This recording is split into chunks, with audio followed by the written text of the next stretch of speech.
Latvijas Universitātes Pedagoģijas un psiholoģijas fakultāte. Bērna attīstības saistība ar vācu valodas mācību procesu jaunākajā skolas vecumā. Maģistra darbs. Konsultants, pedagoģijas doktore, asociētā profesore Dainuvīte Blūma. Sanita Vecmane, pedagoģijas maģistrantūras neklātienes nodaļas studente. 2001. gads.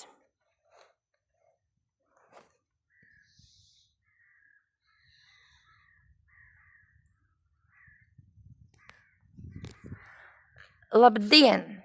Mani sauc Sanita Vecmane Briede, un es esmu šī maģistra darba autore.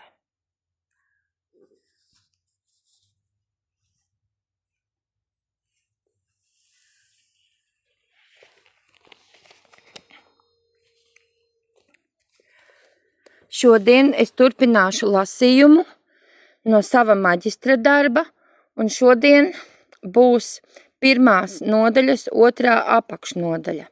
Skolas gaitu sākums. Lielas pārmaiņas bērna dzīvē. Skolas gaitu sākums ir lielas pārmaiņas bērna dzīvē.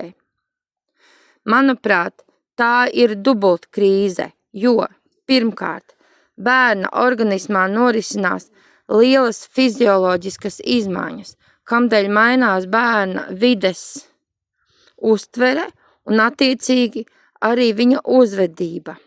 Otrkārt, sākas skolas gaitas, otrās lielās pārmaiņas. Iespējams, arī nepatīkamas, jo ne visiem bērniem uzreiz ir viegli pielāgoties skolas prasībām un atbilstošajam dienas režīmam.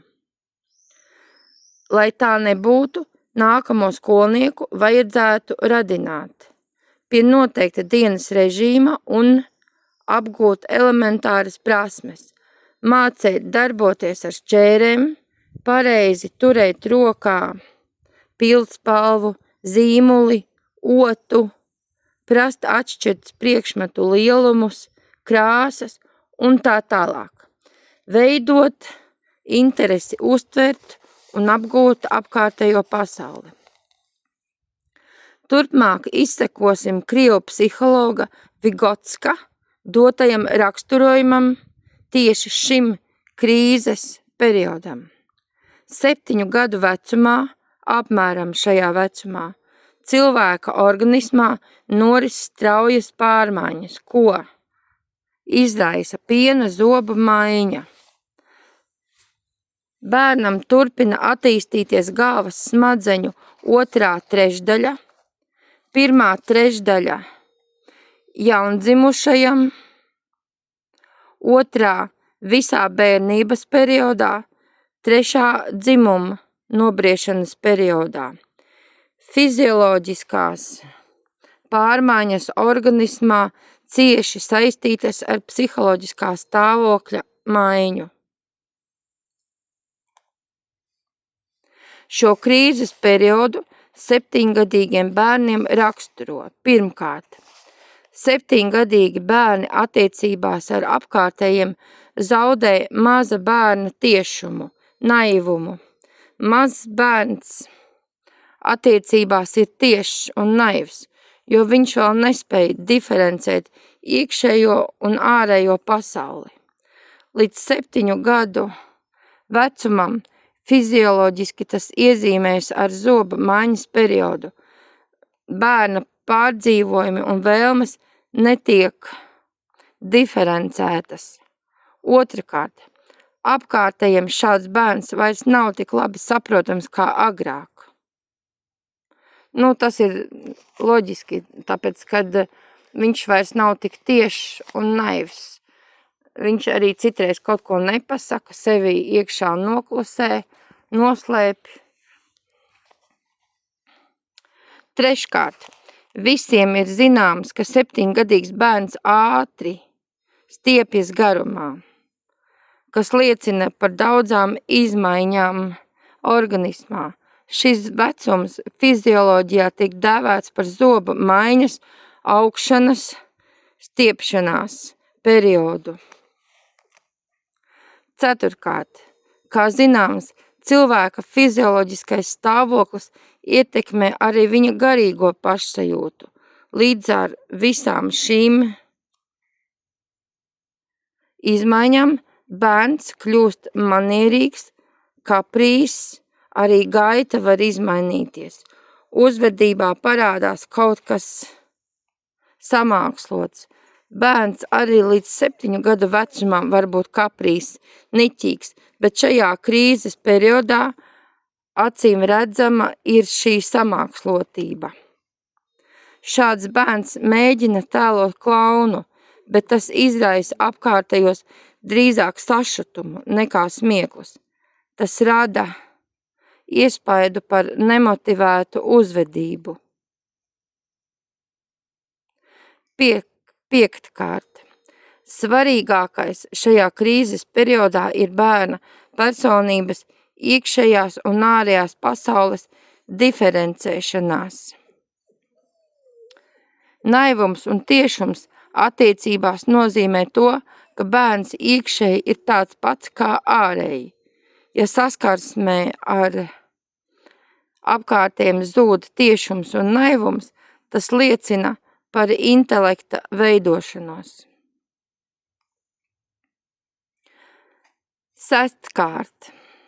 7 gadu vecumā bērnam sāk veidoties pārdzīvojumu izpratnes struktūra. Šāds bērns sāk saprast, ko nozīmē es priecājos, es dusmojos, es esmu bēdīgs, es esmu labā vai sliktā gara stāvoklī un tam līdzīgi. Tas nozīmē. Viņš sāk izprast savus pārdzīvojumus. Piemēram, dusmīgs bērns saprot, kādēļ viņš ir dusmīgs. Līdz ar to bērnam veidojas jauna attieksme pret sevi, mainās bērna pārdzīvojumu raksturs. 7. 7 gadu vecuma krīzes periodā veidojas pārdzīvojumu apkopošanas un vispārināšanas spējas, jūtu, loģika. Piemēram, ja ar skolas vecuma bērnu daudzreiz notiek kaut kāda situācija, viena un tā pati vai līdzīga, viņam rodas objektīvs priekšstats par to, saistīts ar vispārinātu, viennozīmīgu pārdzīvojumu vai atmiņām.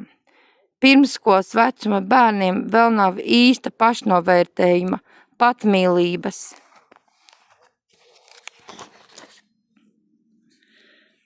Cilvēka prasības pret sevi, attieksme pret savām veiksmēm vai neveiksmēm, savu stāvokli sabiedrībā veidojas tieši šajā 7 gadu vecuma krīzes periodā. Bērns līdz 7 gadu vecumam arī sevi mīl, bet patmīla nav saistīta ar viennozīmīgu attieksmi pret sevi. Protams, reālajā dzīvē arī ir gan pamestie, gan novārtā, bez vecāku uzmanības atstātie bērni, kuri maz vai nemaz nav saņēmuši mīlestību, tādēļ paši nav spējīgi mīlēt. Pirmskolas vecuma bērnam atšķirībā no skolas vecuma bērna vēl nav pašnovērtējuma, savas vērtības, apziņas un apkopošanas spēju attieksmē pret apkārtējiem.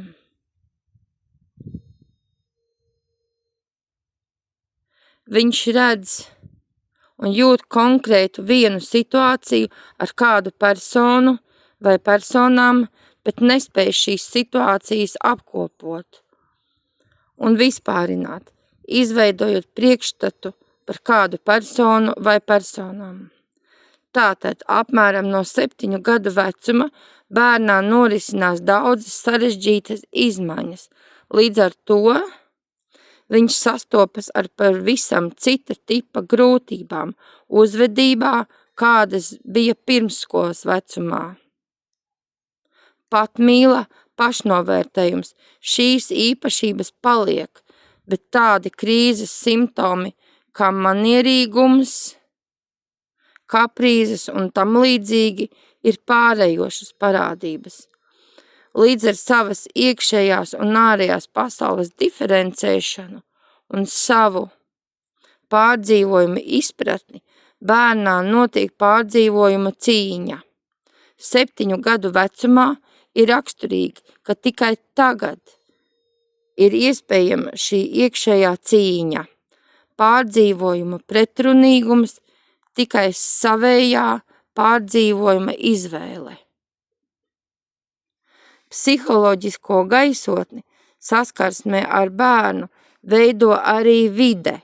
Par to nākamajā nodaļā.